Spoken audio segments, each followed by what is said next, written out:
사도행전 13장 7절에 그가 총독 스기오 바울과 함께 있으니 스기오 바울은 지혜 있는 사람이라 바나바와 사울을 불러 하나님의 말씀을 듣고자 하더라.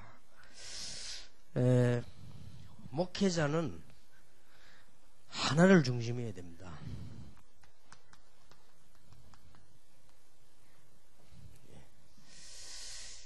이게 많은 사람들이 제자란 말을 씁니다만은 이거 되어진 제자를 말하는 겁니다. 또 우리가 보는 제자는 일반 제자가 아니고 복음을 가지고 이게 갖추어진 제자를 말하는 것입니다. 근데 이것만 하면은 나머지 것은 안 해도 된다는 말은 아니지만은 그 정도로 되어집니다. 말하자면 바울은 7군데를 한 겁니다. 그래서 바울이 7군데 이상은 갈 수가 없었죠. 여건상으로 7군데에다가 시스템을 만들어 놨는데 이게 계속 역사를 난 거예요. 그렇다면 우리 목회자는 이쪽으로 방향을 맞추면서 캠프를 계속 하고 목회도 하고 이렇게 하는 거죠. 그래서 바울은 7군데를 3번 도는 겁니다. 7군데를 3번 돌고 바울은 인생을 마쳤어요. 더 이상 할 수가 없으니까. 그것도 우리처럼 연락이 안 되니까 편지를 보낸 겁니다. 인편에다가 그것도 직접 써서. 근데 이걸 14권을 쓴 겁니다. 15권을 썼는데 한 권을 잊어버렸다고 하죠. 아니면 사적인 거 더 쓸 수도 있습니다. 더 쓸 수도 있는데 이렇게 캐논으로 선택된 게 14권입니다. 바울은 생각지도 않은 거지요. 이 7군데를 3번 돌면서 못 가는 데다가 편지를 보낸 것이 이게 일이 됐단 말이에요. 참 놀라운 일이지요. 근데 이 이후에 모든 역사가 다 나갑니다. 그래서 이제 목사님들이 하실 때에 이거 하기 위해서 하나를 잘 하셔야 됩니다. 금방 교인들이 안 따라와도 괜찮습니다. 금방 따라오는 그게 엉터리입니다. 그래서 여러분들이 자꾸 금방 따라오기를 원하는데, 특히 우리 한국 사람 성질이 급하니까요. 금방 따라온다기보다는 그 교인 머릿속에 이게 들어가야 됩니다. 목회자에 대한 이미지예요. 만약에 목회자에게 교인들이 볼 때 이런 부정적인 게 이미지로 남을 수 있습니다. 이거는 말은 하지 않거든요. 우리 목사님이 좀 율법적이다. 아니면 우리 목사님 좀 이상하다. 좀 신비주의 같기도 하고 이상하다. 아니면은 아주 인본주의다. 아니면 자기 마음대로다. 주로 저런 것들이거든요. 또 아니면 너무 좁다 등등 이런 거는 이미지로 남는 겁니다. 절대 말을 하지 않지요. 어떻게 감히 목사에게 와서 당신이 좁다 뭐 이런 소리 못 하거든요. 이런 거는 이미지로 남는 겁니다. 아니면 이제 목사님들 이 속에 우리 목사님은 시간이 갈수록 오직 복음이구나 보니까 이게 이미지로 남다니까요.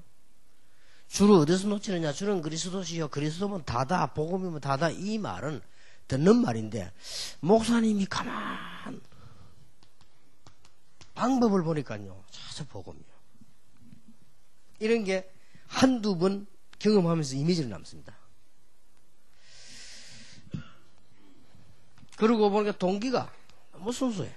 가만히 보니까 이런 거는 말로 한 게 아니거든요. 느낀 거기 때문에 참 너무 순수하다. 그리고 뭐 일을 추진하는 이게 목적이라든지 뭐 판단하는 거 이런 것도 보니까 참 이분이 복음이구나. 이렇게 이미지가 들어간 뒤부터 일이 된다니까요. 우리는 막 확 따라 끌고 가려고 하지만 그렇지 않습니다. 만약에 이러면 확 간에 따라오는 그 사람은 나쁜 사람인지도 몰라요. 그렇지 않습니까? 아니면 깊이가 없는 사람인지도 몰라요. 또 지성인일수록 그렇습니다. 지성인일수록 무조건 하자고도 확 하지 않거든요. 그래서 이제 이 교인들 속에 결국은 뭐 여러 가지, 우리 목사님은 대화가 되구나. 이러면 뭔 일 생기도요, 대화하러 옵니다. 대화되는 줄 아니까.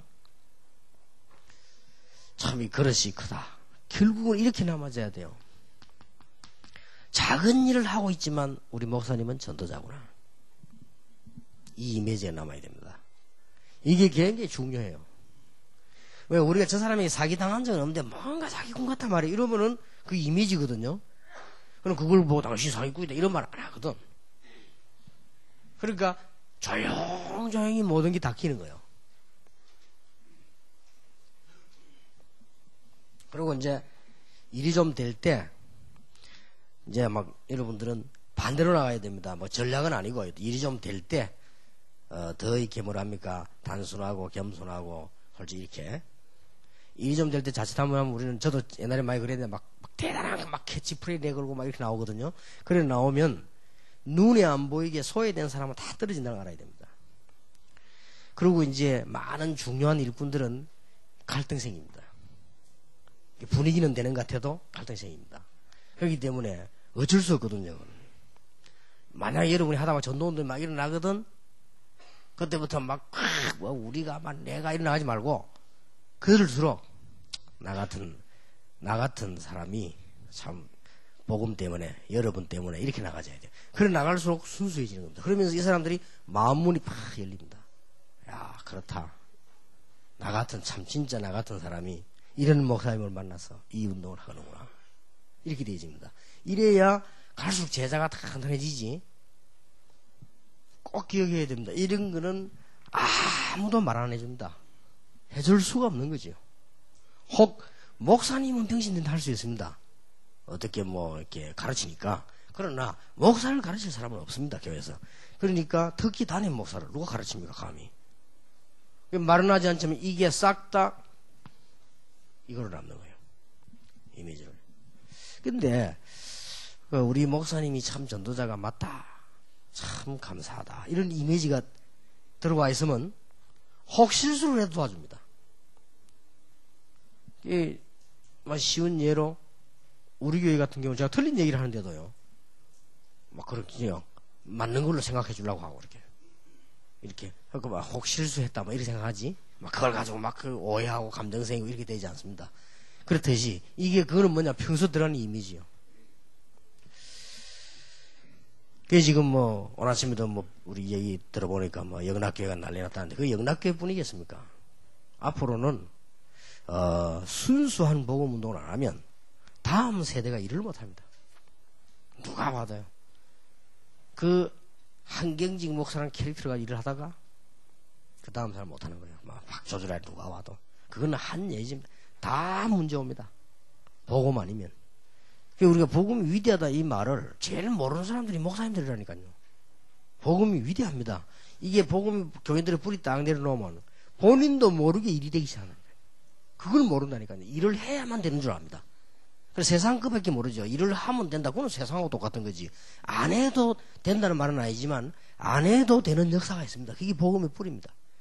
더 정확하게 말하면 나무를 잘 가꾸어야 되지만 진짜 뿌리 내린 나무는 안 죽습니다. 스스로 자라지. 그렇듯이 우리가 이제 이런 지금쯤은 우리 다락방이 앞으로 굉장히 역사도 일어날 것이고 이런 하기 때문에 이런 이미지가 굉장히 중요합니다. 이런 게 교인들 속에 딱 박히면 그죠? 박혀 있는데 그러다 어느 날 자기하고 관계 있게 나오거나 자기하고 감정에 부딪히거나 혹은 자기하고 이렇게 될 때는 끝이 되는 거예요. 그러면 그게 회복에 힘이 듭니다. 단순한 오해가 아니고 많은 들어있던 생각과 이미지가 연결되기 때문에 부부간에도요 그렇게 되지만 재미가 없죠. 그렇듯이 이때부터 이런 시작됩니다. 문제는 로마서 승경 일꾼이 바울을 볼 때 그렇게 봤다 이거예요. 전도자다. 생명 걸어도 된다. 저분에게는 내 재산을 다 줘도 된다. 이렇게 딱 봐한 거예요.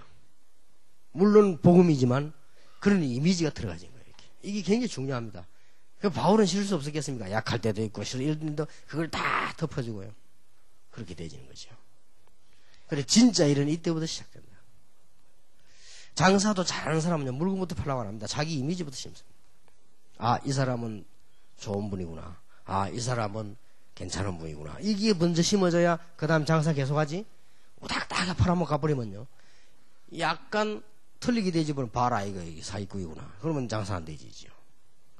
그렇듯이 이렇게 이걸 요것만 남기면 되는데 요 부분에서 이 부분이 그래서 여러분들이 꼭 기획하시고 어렵더라도 이렇게 좀 내가 진짜 제자 시스템을 만들고 간다.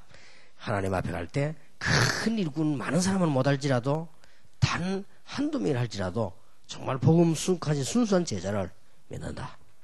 이거란 말이에요. 이거하고 하나님하고 통하는 거예요. 그래서 그런 의미를 가지고 나가는 게 캠프입니다. 그러면 이 캠프는 생각만 해도 역사에 나요.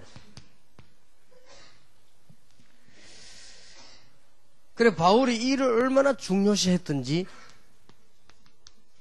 금식하면서 나왔습니다. 이 말은 여러분 뭐 금식하란 말이 아니고요. 그만큼 중요하게 본 거예요. 바울이.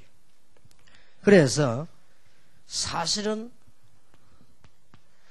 창세기 1장 3절에 있는 허감이라든지 공허라든지 혼돈이라든지 이 세 가지는 영원히 해결 안 됩니다.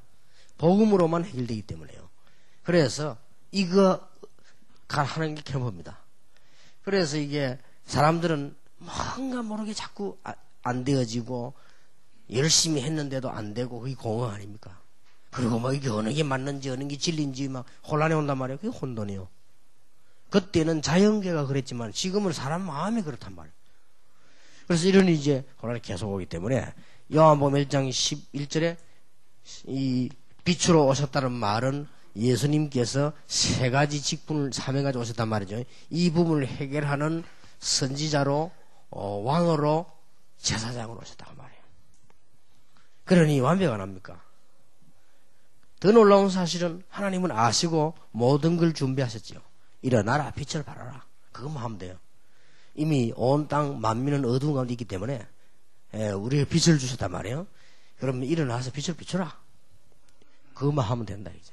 하는데 우리는 무조건 하는 것이 아니고 이런 시스템을 딱 보면서 우리는 이게 막 조직을 만들고 뭐 이런 말이 아닙니다. 그건 맞지만 그런 말이 아니죠. 제대로 이 복음 운동할 수 있는 제자 시스템을 만든다. 더 간단하게 말해버리면 내가 죽고 없어도 살 수 있는 제자 시스템을 만든다. 더 간단하게 말하면 누구 중요한 제자를 안 보내도 자기들끼리 모여서 기도하고 전도하고 이렇게 할 수 있는 시스템을 만드는 것이다. 제자 시스템을. 자, 그렇게 되지면은 어떻게 됩니까? 베드로전서 2장 9절에 우리가 이 사명을 똑같이 줬어요. 우리에게 너희는 왕 같은 제사장이요. 벌써 두 개 나왔죠.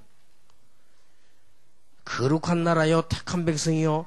그러면서 뭐라고 합니까? 이 빛을 선전하기 위해서 불렀다.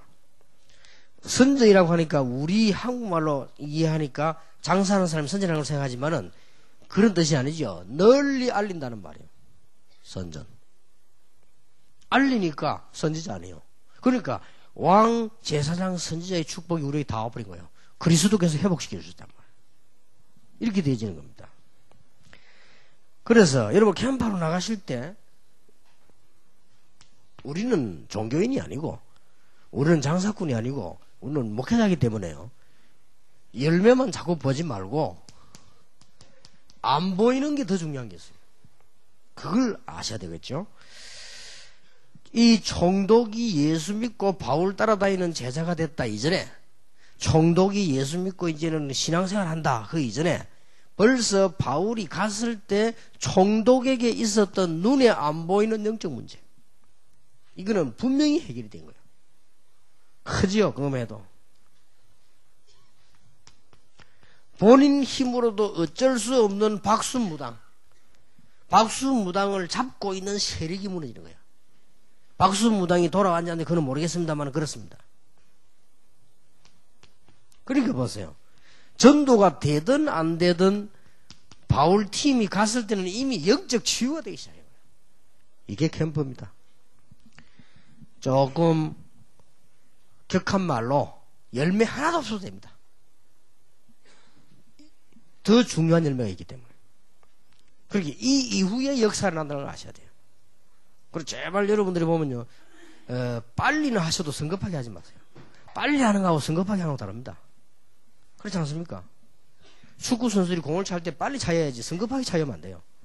성급하게 차면 안 만다고 아직 배로 안 들어간단 말이에요. 그러니까 이런 이후에요, 대역사들이 진짜 일어나시죠. 그래서 바울은 캠프 준비를 어떻게 했습니까?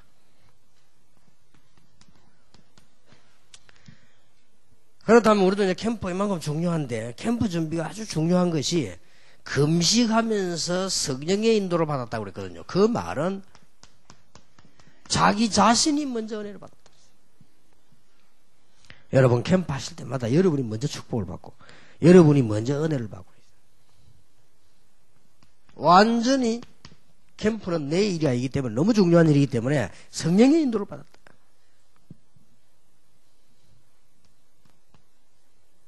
바울이 제자에게 말한 대로 전도는 단순한 얘기 아니고 영적 전투다. 이렇게 딱 이해한 거예요. 그렇게 알고 준비를 한 겁니다. 잘했죠. 응답을 받을 수밖에 없죠. 여러분 설교 준비를 안 하십니까? 설교 준비를 하실 때에 제일 먼저 하셔야 될 게 뭔가 하니까 내가 은혜를 받아야 됩니다. 그 본문에서 은혜 받고 기도하고 그 다음에 설교 준비해야 됩니다. 그 다음에 설교 준비하시고, 설교 준비하고 난 뒤에 마지막으로 꼭 참고해야 될 게 있습니다. 마지막으로 세 가지는 은연중에 던져줘야 됩니다. 여기에 지금 막 대단하게 지금 일어나야 되는 청년, 젊은이들, 희망찬사도 있습니다. 그래서 그 메시지가 묻어나가야 되고 그 말만 하면 안 됩니다. 언제든지 오늘 여기에 처음으로 복음 듣지 못하고 앉아있다는 사람은 아셔야 됩니다. 그리고 하나 꼭 참고해야 될 거는 상처받고 소외되고 어려움 당하는 사람이 지금 이 자리에 앉았다는 걸 알아야 돼요. 그럴 때 세 종류의 사람이 다 해결되는 거죠. 제가 이번에 목회자 치유 상황에 대해서 좀 그 얘기하려고 합니다. 준비해 놓은 게 그런 것들이거든요. 사람은 똑똑하든 안 똑똑하든 성향이 세 종류가 있습니다. 그거 모르면 큰일 나거든요. 그 우리 김비서처럼요, 또요 저 사무실 이수동 장로처럼 막 크게 멀티 안 해도 알뜰하게 잘하는 스타일이 있습니다. 성향이요. 그리고 또 우리 아들처럼 되는 것도 없이 뭐든지 잘하는 아이가 있어요. 우리 아들 스타일입니다. 그래서 우리 아들 보내가 목회하면 그런 사람 잘해요. 그래 이제 우리가 가까운 사람 예를 들니까 하는 말인데, 용기 스타일은 목회하면 안 돼요. 그러니까 중요한 관리를 맡기려고 신학을 시키는 거예요. 그러니까 사람이 다 스타일이 있습니다. 그래서 제 같은 스타일은 약간 전문성이 있는 스타일입니다. 원래부터. 그 전문성 있는 스타일은 다른 사람이 피해를 많이 줍니다. 잔거를 못하고 잔재주도 잔 인정도 없고 막 그렇게 해야 되죠. 그리고 이제 좀 보면은 우리 아들 같은 스타일은요, 몰리 다니는 걸 좋아합니다. 그리고 좀 용기 같은 스타일은 막 심부름하는 걸 좋아합니다. 이렇게 남 입장과. 내 같은 경우는 혼자 있는 걸 좋아합니다. 이게 전문. 여러분 남편이 그림 그리는 전문성인데 그 사람 보고 자꾸 노가다 시키면요, 니는 반드시 죽으라는 말하고 같습니다. 그렇지 않습니까? 그렇게 교인도 마찬가지요. 다 그렇습니다. 사람이 그렇게 성향이지요. 약간의 이렇게 큰 일을 해도 전문성 없는 사람이 있고요, 조그마한 일 앉아서 전문성 있는 사람도 이렇게 사람이 조금씩 다릅니다. 이 성향 따라서 안 맞춰주면 가정도, 관계도, 목회도 다 반드시 새 성향이 있으니까요. 그리고 또 하나 기억해야 되는, 교회 안에는 희망과 소망과 기쁨과 막 도전과 이렇게 교훈하는 사람도 있습니다. 그건 소수입니다. 그리고 교회 오는 대부분의 사람들 상처와 아픔과 소외와 갈등과 여러 가지를 숨기고 앉아 있습니다. 그럼 그 사람들 다 외면할 겁니까? 그리고 교회는 아직도 처음 교회 왔거나 아직도 복음을 못 깨닫고 복음 못 듣고 있는 사람도 있다는 걸 아셔야 돼요. 그걸 늘 참고하셔야 돼요. 자, 이래 되지 뭐 어마어마한 역사들은 계속 되실 수밖에 없죠. 내가 하는 게 하나님께서 하는 거예요. 이렇게 캠프를 여러분들이 그런 마음을 가지고 나가는 게 캠프입니다. 그래서 내가 이번에 그 윤성주 목사하고 얘기했는데 50쌍만 받는다는데 이게 난리 날 건데 지금 지금 목사님들 벌써 눈치채고요. 막 이렇게 이번에 보니까 막 엄청 준비됐는가 막 집도 좋은데 해가지고 뭐 이렇게 하는데 근데 윤성주 목사 50상 하면 안 될 건데 내가 이 다락방이 지금 목사들 얼마나 눈치 빠르다고 딱 보고 이렇게 하는데 50상으로 더 이상 방위 받을 수 없대요.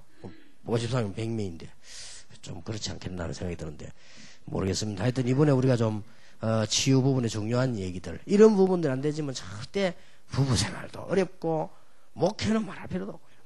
성향이 다 있는데 그걸 다 무시해버리면 하나님 무시하는 건데 그거는 그렇지 않습니까? 여러분이 내 성격 하나님 주신 천부적인 성격을 바꾸려고 하면 그거는 하나님께 도전하는 거예요. 내가 여러분의 천부적인 성격 그걸 활용을 해야지 그걸 내가 바꾸려고 하면 그건 내가 하나님께 도전하는 거란 말이야. 하나님 자리 차지하려는 건데 그것처럼 나쁜 거지. 그건 불신자가 하는 거고 우리는 하나님 계획, 하나님의 뜻, 하나님의 목표가 완전하기 때문에 그렇게 하는 겁니다. 그런 의미를 가지고 현재도 기다리고 있는 사람, 상처받은 사람, 그리고 참 좋은 인재인데 하나가 없어가지고 안 되고 있는 사람, 이런 사람 가는 게 캠프다 그 말이에요. 이해됩니까? 갔다 오기만 해도 이거는 역사를 나는 거예요. 그래서 아까도 얘기했습니다만 결론 전혀 열매 없다. 그래도 괜찮다. 이 일은 반드시 일어난다. 그렇다면 대단한 거지요. 여러분이 이번에 2,000명이 해외 갔다 왔습니다. 대단한 겁니다. 이건 사실은 영적으로 눈에 안 보이게 어마어마한 일들이 앞으로 어떤 일이 벌어지겠습니까? 그러면 이제 여러분들이 이제 우리는 지금 공동체 시대 맞이해서 막 본격적으로 같이 이제 캠프하는 거예요. 하는데 방법으로 하지 말고 이렇게 하시라. 이렇게만 하면 어느 날 열매가 막 일어나기 시작하고 솔직한 말로 안 되던 능력이 있는 사람이 이렇게 세운 것보다도요 잘 안 되던 사람이 이렇게 세워놓으면 안 무너집니다. 그게 더 역사가 나요. 그렇기 때문에 전혀 낙심할 필요가 없어요. 내가 우리 사람 머리가 안 좋은지 자꾸 잊어먹는데요. 공부를 못해 금방 쓴 거 잊어먹고 막 또 쓴 거 잊어먹고 막 시험 칠 때 머리 찌가다 놨대 막 그렇겠지. 그래도 괜찮다 해서 잘 안 들어가는 사람은 일단 들어갔다 잘 안 나온다 안 해. 그렇게 뭐 말인지 몰라. 그 뭐 말인지 할머니들 봐라 해말도 하고 해말도 안 나와가지고 들어갔다 하면 안 나온다. 걱정하지 말고 자꾸 해라 해 그러죠. 그러니까 옛말에도요 뭡니까 그 오래된 그 뭡니까 거기 불 붙으면 안 꺼진다고. 종이 같은 거는 금방 불 붙어서 금방 꺼집니다. 그래서 오히려 안 되던 사람 안 못하는 이런 사람들이 한번 딱 불 붙기 시작하면 그게 이제 진짜 불이요. 그건 꺼지지도 않아요. 그래서 하나님의 놀라운 시간표를 보고 우리는 복음으로 나가겠습니다. 정말로 여러분들 승리하시기를 예수 이름으로 축원합니다. 기도하겠습니다. 하나님께 감사를 드립니다. 저희들에게 복음 때문에 우리를 부르신 것을 너무 감사드리며 이제 정말 캠프하게 해주옵소서. 영적인 문제 해결하는 캠프가 계속되게 하시며 치유가 일어나는 캠프가 계속되며 흑암이 꺾이는 캠프가 계속되게 해주옵소서. 예수 그리스도 이름으로 기도하옵나이다. 아멘.